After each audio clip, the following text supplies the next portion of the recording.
Hey everyone, welcome back. Today we're going to be taking a deep dive into this research paper that really caught my eye. It's called JanusFlow, Harmonizing Autoregression and Rectified Flow for Unified Multimodal Understanding in Generation. Oh, interesting. Yeah, and this research is exploring the possibility of creating a single AI model that can both understand images, like answering questions about them, and generate brand new images from text descriptions. Wow, that's pretty fascinating. Yeah, I think so too. The abstract of the paper actually presents JanusFlow as this framework that combines two really powerful approaches. Autoregressive language models, which are great at understanding sequences of information, and rectified flow, which excels at image generation. So instead of having like separate AI models for understanding and generating images, JanusFlow tries to do it all in one. Kind of like having a single brain that can like switch between reading and writing. Exactly. A good analogy. But for images and text. Yeah. The paper also emphasizes its minimalist architecture, which is a big deal because it means the model is efficient and has the potential for seamless integration into future AI developments. The introduction and related work sections of the paper kind of paint a clear picture of why this research is so important. Absolutely. The introduction tells us that while large language models, or LLMs, are already making waves in how we interact with text, but applying their power to images is a hot research area. The related work section then dives into the existing approaches for tackling this challenge. It seems like there are two main paths researchers have been taking, right? Yes, one approach involved using separate models for understanding and generating images. Okay. But this can get pretty complex and potentially lead to limitations. Yeah. The other approach uses a single model for both tasks. Right. But these often struggle with limitations due to the way images are converted into tokens for the AI to process. And that's where JanusFlow comes in, claiming to do things differently. Mm. It seems to leverage this approach called Rectified Flow for image generation. Yeah. Can you break that down a bit? Well, the related work section actually delves into the history of using flow-based models for visual generation. Okay. Rectified flow in particular stands out because it's simpler and often outperforms even those popular diffusion models like DALL-E. So this rectified flow could be a real game changer in how AI generates images. Yeah. And the related work section of the paper lists three main advantages of JanusFlow. Okay. A simple generation process with rectified flow, decoupled vision encoders, and representation alignment regularization. Yeah, let's unpack those. Okay. Starting with decoupled vision encoders. Instead of using the same encoder for understanding and generating images, JanusFlow uses separate, specialized encoders. Okay, so like dedicated eyes. Exactly. It's like having dedicated eyes for each task, which avoids potential conflicts or limitations when using a single encoder to do both. Okay, that makes sense. So how about representation alignment regularization? What's that all about? Think of it like this. Making sure everyone's speaking the same language. Uh-huh. It's about aligning the internal representations of the different parts of the model so that the generated images accurately reflect the meaning of the text input. Now, onto the simple generation process. I think figure 2 from the architecture section will be helpful here. It's like a roadmap for how JanusFlow processes information. Yes, it is. The decoupling encoders for understanding and generation subsection also goes into further detail. Okay. Let's first walk through the understanding process. Okay. When JanusFlow encounters text, it uses something called a tokenizer to break it down into individual units and then encodes those units into a format the AI can understand. For images, it uses a special vision encoder that turns the visual information into a sequence of embeddings, translating the image into the AI's language, so to speak. From the architecture section, I see they use special tokens like this, BOI and EOI, to clearly mark the beginning and end of the image information within the sequence, which is smart. Mm-hmm. So how does the model actually generate images? It gets a bit mind-bending when they start talking about rectified flow and latent space. It does. Imagine latent space, like compressing a large image file to make it easier to work with. The SDXLVAE, mentioned in the image generation subsection, is the component that handles this compression and decompression. Okay. Now, rectified flow works by starting with random noise and then refining it step by step, guided by the text prompt. The model uses what are called velocity vectors, like instructions telling the AI which direction to refine the noise at each step to sculpt the image from this noise. Wow. Yeah. That's incredible.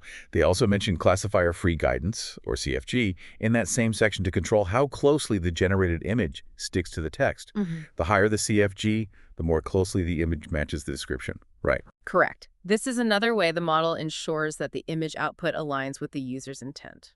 Now, to circle back to the decoupled encoders, the paper mentions they used Siglet for understanding and convolutional blocks for generation.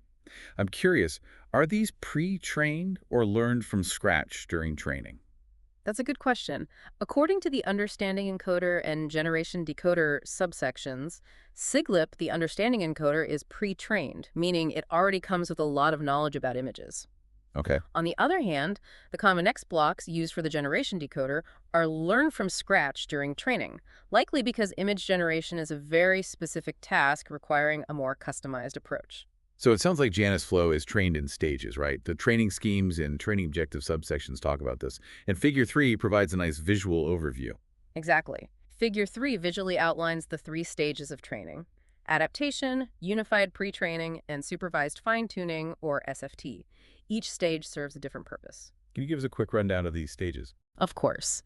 The adaptation stage is all about getting all the model's components, especially those new components, to work together seamlessly. Then, during unified pre-training, the model receives a mix of data: information for understanding, information for generation, and even just text-only data, like a well-rounded education. And finally, there's supervised fine-tuning, where the model is refined using specific instructions and examples, almost like specialized job training. That's a good way to put it. And Table 1 provides a sneak peek into the hyperparameters, the settings that control the training process. While we won't delve into the technical details here, this table gives you a sense of the data and computing power involved in training JanusFlow.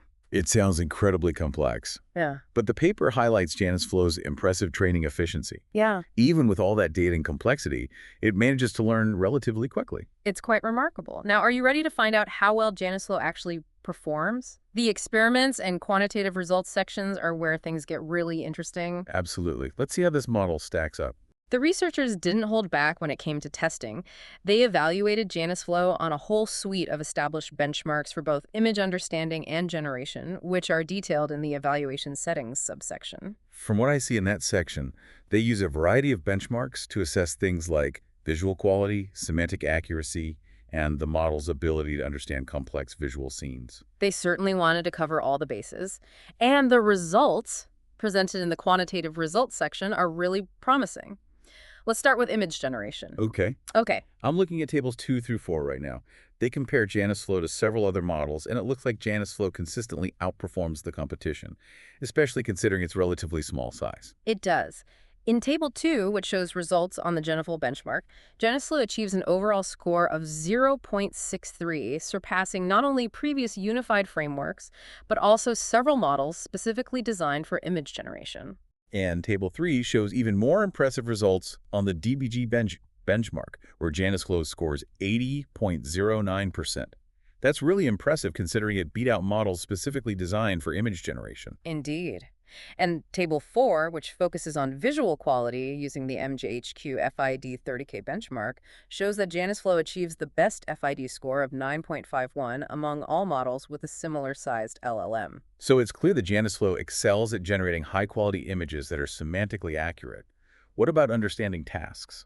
Let's look at Table 5. It provides a comprehensive comparison across various understanding benchmarks.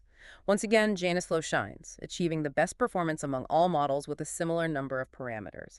It even outperforms several larger understanding-specific models. Amazing. It looks like they've achieved a great balance with JanusFlow, achieving state-of-the-art results in both understanding and generation without compromising performance in either domain. Now, let's take a closer look at the ablation study section to understand how the researchers figured out which parts of the model really make a difference. Think of ablation studies like controlled experiments where researchers remove or modify specific parts of a model to see how those changes affect performance. It's like dissecting the model to understand what makes it tick. The results of these ablation studies are summarized in Table 6. One of the things that jumps out at me from Table 6 is the comparison between experiments A and F. This highlights the significant impact of representation, alignment, regularization, which you explained earlier as making sure everyone is speaking the same language. Exactly. Adding this regularization technique led to significant improvements in both image quality, measured by FID, and semantic alignment, measured by CLIP scores. It appears that getting all parts of the model to speak the same language is absolutely critical for optimal performance. I'm also noticing the comparisons between experiments B, C, and F, which focused on decoupling visual encoders. The results here clearly show that having separate encoders for understanding and generation is much better than using a single encoder for both tasks. Yes, and this makes sense because it allows the model to specialize and focus on each task more effectively. The researchers even went a step further by comparing JanusFlow to separate task-specific models, one trained only for understanding and one trained only for generation. So did sacrificing specialization for versatility hurt JanusFlow's performance? Not at all. The results, presented in experiments D and E, show that JanusFlow's performance is very close to that of the task-specific models, demonstrating that it achieves remarkable versatility without significantly compromising its performance in either domain. What do you think is the most fascinating aspect of JanusFlow so far? It's difficult to choose. I'm incredibly impressed by how JanusFlow manages to excel at both understanding and generating images. What about you?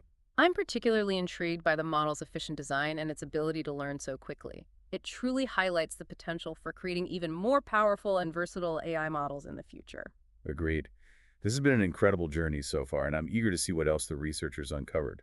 Shall we continue our exploration? Let's dive back in. There's still much more to discover about JanusFlow. Welcome back to our deep dive into JanusFlow. Before we paused, we were exploring the model's impressive performance on various benchmarks for both image understanding and generation.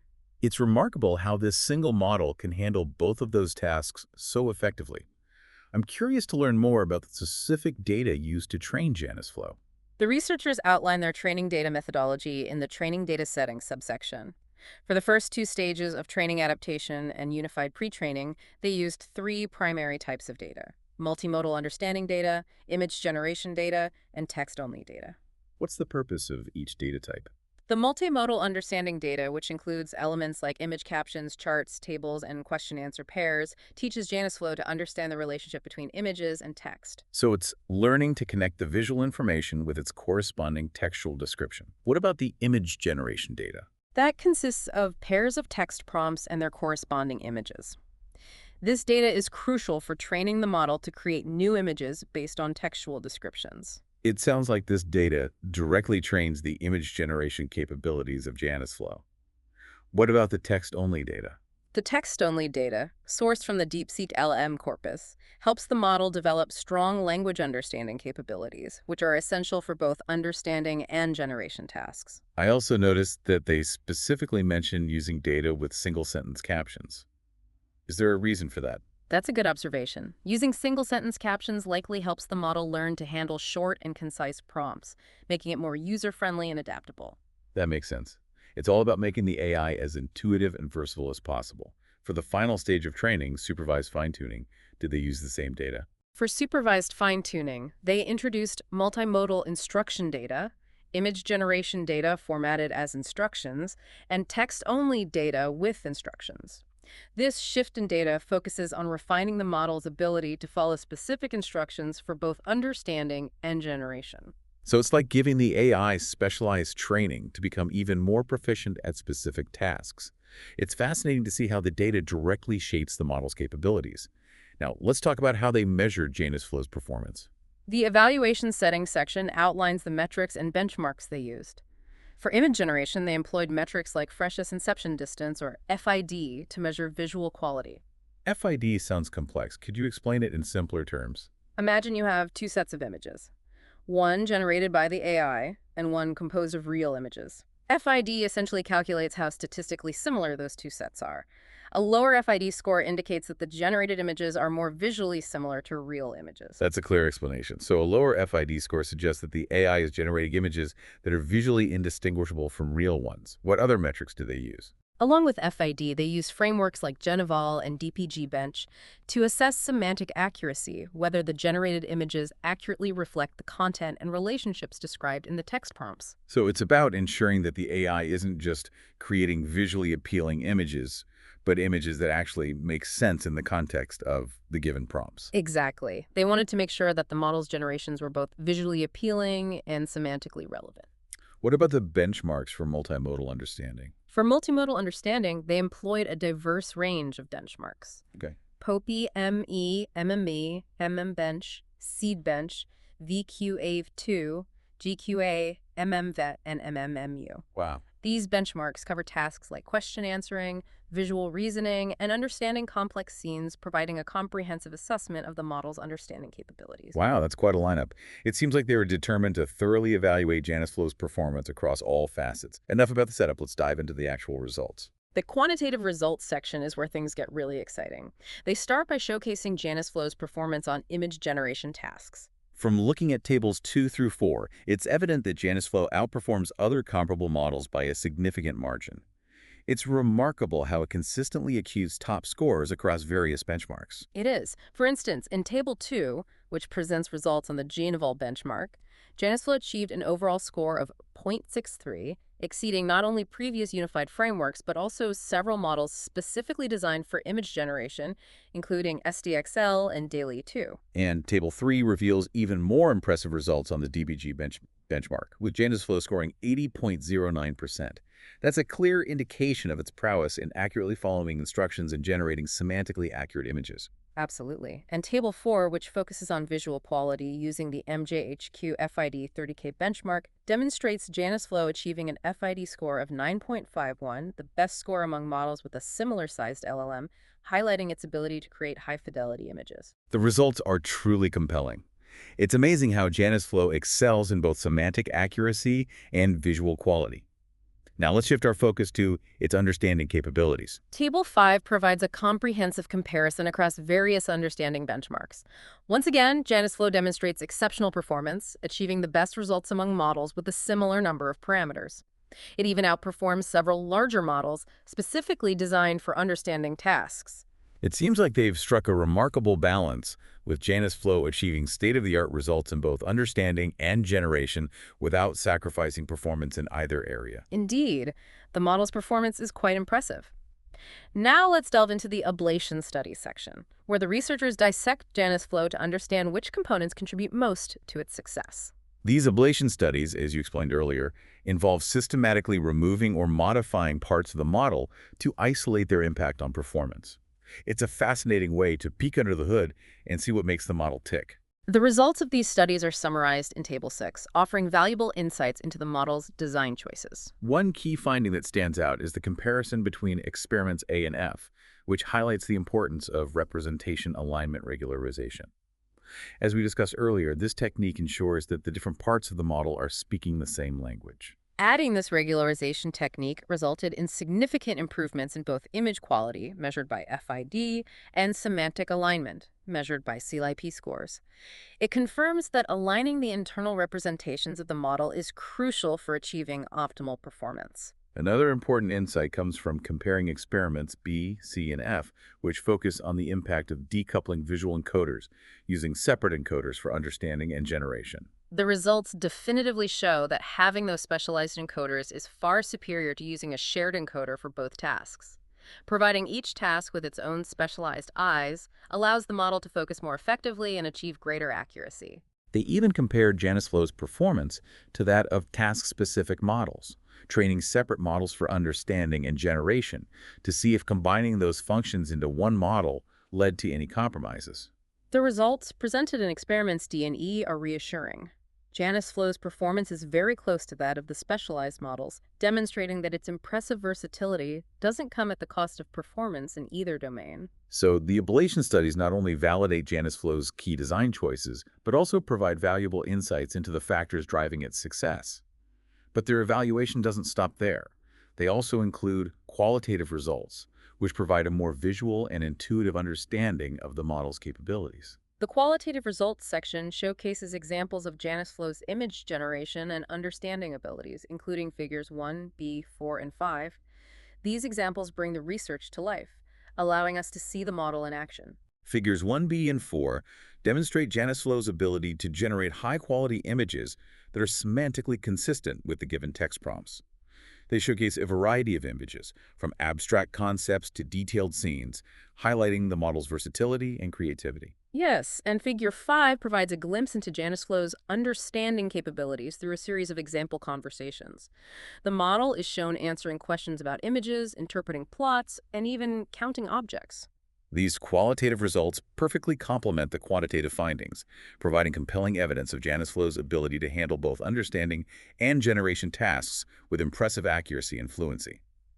Now let's explore the appendix, where the researchers provide additional details and analysis. The appendix starts with a section titled Performance Analysis of 256 Resolution Model, where they explore the performance of a JanusFlow model trained on lower resolution images. I'm curious, how does this lower resolution model compare to the 384 or 384 model that was the focus of the main paper? The findings are quite interesting. While the 256 pi 256 model performs slightly worse on understanding tasks due to the lower resolution, it actually outperforms the higher resolution model on the Geneval and DPG benchmarks, which focus on instruction following and semantic accuracy. That's fascinating. It suggests that working with lower resolution images might allow the model to better grasp the semantic aspects as there's less visual complexity to process. It highlights a potential trade-off between visual fidelity and semantic precision. The next section, Analysis of CFG factor and sampling steps, delves into the impact of those two parameters on image generation. Can you remind me what those parameters control? Of course, the CFG factor, or classifier-free guidance, influences how closely the generated image adheres to the text prompt, while the number of sampling steps determines how many refinement steps the model takes during generation. So how do these parameters affect the model's output? Figure 1 in this section visually shows how varying the CFG factor and the number of sampling steps affects both FID scores and CLIP similarity. Remember, FID measures visual quality and CLIP similarity measures semantic alignment. I see. What were the key takeaways from this analysis? The results show that there's an optimal CFG value for FID, meaning that too much or too little guidance can negatively impact the visual quality of the generated images. On the other hand, CLIP similarity continues to improve with higher CFG values, indicating that the images become more semantically aligned with the prompts. What about the number of sampling steps? The number of sampling steps has a less pronounced effect, with diminishing returns after a certain point. The researchers' choice of 30 steps in the main paper seems to strike a good balance between image quality and efficiency. So they found the sweet spot for both CFG and sampling steps, maximizing quality while maintaining efficiency. Exactly. And the final section of the appendix, Additional Qualitative Results, provides even more visual examples to showcase JanusFlow's capabilities. What do those examples highlight? Figure 2 demonstrates the model's understanding capabilities with examples like code generation from plots, person identification, character recognition, and visual reasoning. Figure 3 presents an array of images generated by JanusFlow, demonstrating its ability to handle diverse prompts, from abstract concepts to detailed scenes, and produce visually captivating and semantically accurate results. These additional examples solidify JanusFlow's position as a powerful and versatile multimodal AI model, capable of both understanding and generating images with remarkable accuracy and creativity. They certainly make a strong case for the potential of this unified approach to AI.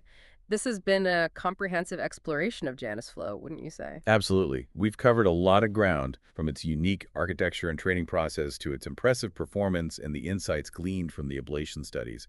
I feel like I have a much deeper understanding of this groundbreaking research now. It's been an enlightening journey, and I'm equally impressed by the ingenuity and potential of JanusFlow. Welcome back. We've explored its architecture, training, and performance, and I'm continually impressed by its capabilities.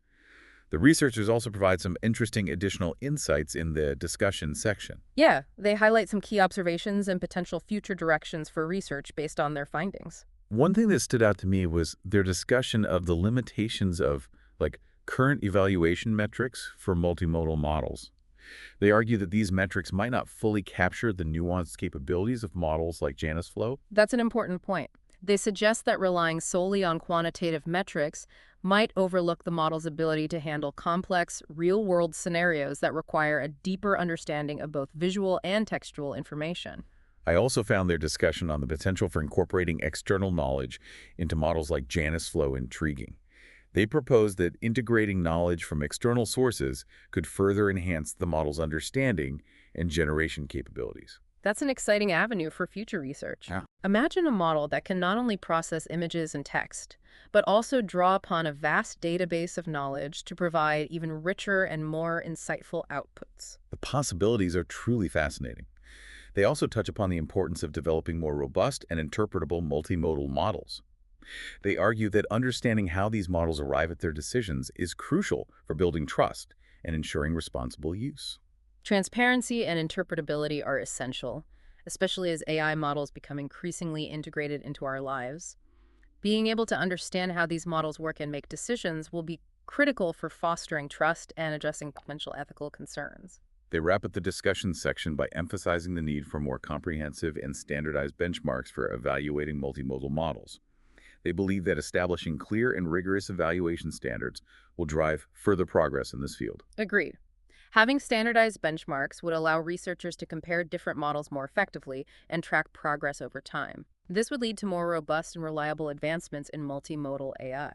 It's clear that there's still much to explore and discover in the realm of multimodal AI. JanusFlow represents a significant step forward, and I'm eager to see how this research inspires future innovation. It's been a pleasure delving into this fascinating paper with you. JanusFlow offers a glimpse into the future of AI, where models can seamlessly understand and generate content across multiple modalities. I'm excited to see what the future holds for this field. Thank you for joining us on this deep dive into JanusFlow. We hope you found it insightful and engaging. If you'd like to learn more, you can find a link to the full research paper in the show notes. Until next time, keep exploring, keep learning, and keep pushing the boundaries of knowledge.